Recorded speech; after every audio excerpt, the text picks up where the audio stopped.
I wasn't sure how long, but I wanted to stop to make sure that it would still record.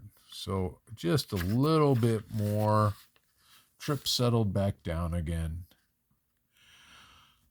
When I reached Mom, Allie, and Mackenzie in the auditorium, Mom said, "How about I take you girls to celebrate at Sunshine Desserts on the way home?" "Sounds great to me," I said. Sunshine Desserts meant pie. "Me too," Mackenzie and Allie said. Allie called her parents and got permission. Mackenzie told Allie she didn't need permission because her mom was part of the Free range kids movement. Mom and I bit our lips while she said it. The four of us piled into Grandpa's fall apart. Mom acted as chauffeur, and Mackenzie, Allie, and I sat in the back. I didn't even mind being squeezed in the middle of the back seat, with my skinny butt perched on the hard bump, because my two best friends were on either side of me, plus the pie factor. As Mom drove out of the school parking lot, I said, "Sunshine Desserts makes apple raspberry pie to die for." "She really means that," Mackenzie said. "Violet would lay down her life for that pie." "Don't be ridiculous. If I was dead, I wouldn't eat pie. I couldn't eat pie," I said. "I'd only sacrifice a small body part for it, like a tonsil or a pinky toe." Everyone laughed. "I'm so glad the play's over. The play is over," Allie said. "I never want to star in a play again. Way too much pressure." Mackenzie gave a little snort. It was too dark to see, but I knew she was rolling her eyes, too. "I'm lucky I got cast, though," Allie said, probably in response to the snort. "I just felt awful every time I screwed up, which was a lot." "No, it wasn't," Mackenzie said. "No one's perfect," I added sort of automatically, and then I thought about it. There's a lot to that expression. No one's life is perfect, and no one acts perfectly either. Allie had whined about getting a star, not about whined about getting to star in the play. Mackenzie had kicked me in the cafeteria. Dad missed the first half of the play. Mom had emailed pretending to be Dad, and I was far from perfect. I made like a quadrillion of mistakes. Life equals mistakes times 10 to the 15th power. My biggest mistake was being so scared of making mistakes that I didn't do stuff like stand up to my dad or ask Mackenzie about her mom or tell my mom I appreciated her. As we walked into Sunshine Desserts, Mom said, "I love the decor here. Only a realtor would care about the decor at the best pie place in Orange County." "Just a minute, Trip. I'm almost done." "It's nice," Mackenzie said, "but the light features could use some updating. I'd suggest crown molding." Mom and I sat on the side of the table and Allie and Mackenzie on the other. "I hope they have sweet potato pie," Allie said. "That's my favorite." Sweet potatoes don't deserve to be in the same sentence as pie, let alone inside them. How could that be Allie's favorite? I stared wide-eyed at her and hoped this wouldn't hurt our friendship.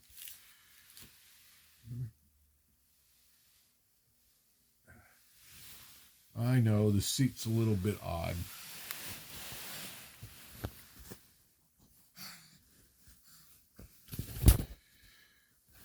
Oh, there you. Oh, you wanted it in a story, huh? Okay.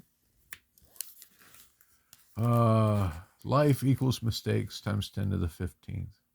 My biggest mistake was being so scared of making mistakes that I didn't do stuff like stand up to my dad or ask Mackenzie about her mom or tell my mom I appreciate her. As we walked into Sunshine Desserts, Mom said, "I love the decor here. Only a realtor would care about decor at the best pie place in Orange County." "It's nice," Mackenzie said, "but the light fixtures could use some updating, and I suggest crown molding." Mom and I sat on one side of the table with Allie and Mackenzie on the other. "I hope they have sweet potato pie," Allie said. "That's my favorite." Sweet potatoes don't deserve to be in the same sentence as pie, let alone inside them. How could that be Allie's favorite? I stared wide-eyed at her and hoped this wouldn't hurt our friendship. Mackenzie started giggling. A second later, Allie was giggling too. Between giggles, Allie pointed to Mackenzie and said, "She told me to say that." Oh, looks like Mackenzie and Allie are starting to have fun. I laughed and shook my head at them. After some internal debate, I ordered a slice of my usual apple berry pie a la mode, which was never less than amazing. Mackenzie also ordered her usual chocolate pecan pie with whipped cream. Mom ordered banana cream pie, and Allie ordered razzleberry pie with whipped cream. When the slices arrived, Mackenzie, Allie, and I traded forkfuls. We each decided we liked our own order best. Mom ate only about 30% of her pie and let us split the rest. Banana cream has barely made my top 20 list, but it still tastes delicious. I was so grateful I told Mom, now that we've celebrated the play with pie, we should celebrate your real estate deal with sushi. That would be fun, Mom said, looking surprised. Oh, not fun for the fish, Mackenzie said. If sushi is raw fish, does that mean the fish was alive when you eat it? No, Mom said. Not usually, anyway. Ew. If only I'd taken Mom for sushi, I wouldn't have to. Taking someone to a raw fish restaurant just because it's their favorite may be the definition of true love. Since my dad had refused to do it, I should have known that saving my parents' marriage was mathematically impossible. And I should have tried to solve my parents' problem with I shouldn't have tried to solve my parents' problems with math. I should have solved my own problems with math. I'd made many charts, but my focus had been off. It was like endlessly trying to calculate the exact amount of pi instead of using pi to discover more about circles and spheres, which was the real point. I focused on the subtraction and division of broken homes and fractured friendships, but I could have been thinking about the additional multiplication of new friends and growing friendships.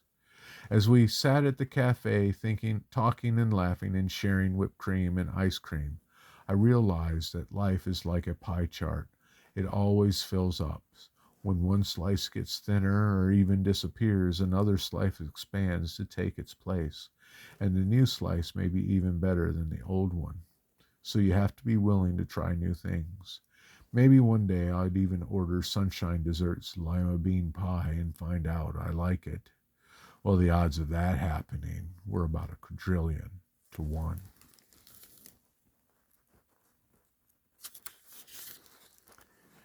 I looked around the table at my mom and my best friends. You can learn about life from pie charts, but you can learn even more from people. The very best kind of pie chart is one filled with people, especially the people who filled up my life now. My old pie chart, Mackenzie, Dad, and Mom. Her current pie chart was Mackenzie, sharing space equally with Allie, then Mom, then Diego, then Zahar, and Dad has the smallest piece. And then she wrote her future pie chart is a lot of Diego and everybody else into like a quarter of the pie. So that's Violet and the Pie of Life. And the author went through and she thanked all of her people.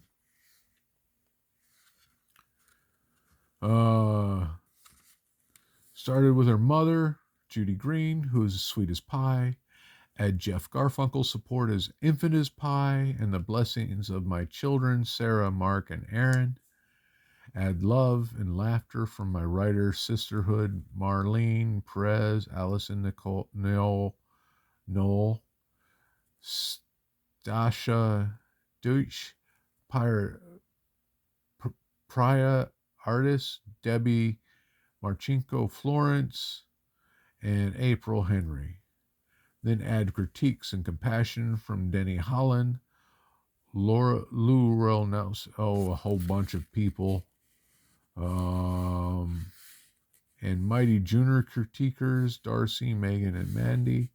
Multiply that by the sum of Dream agent Sarah Davies.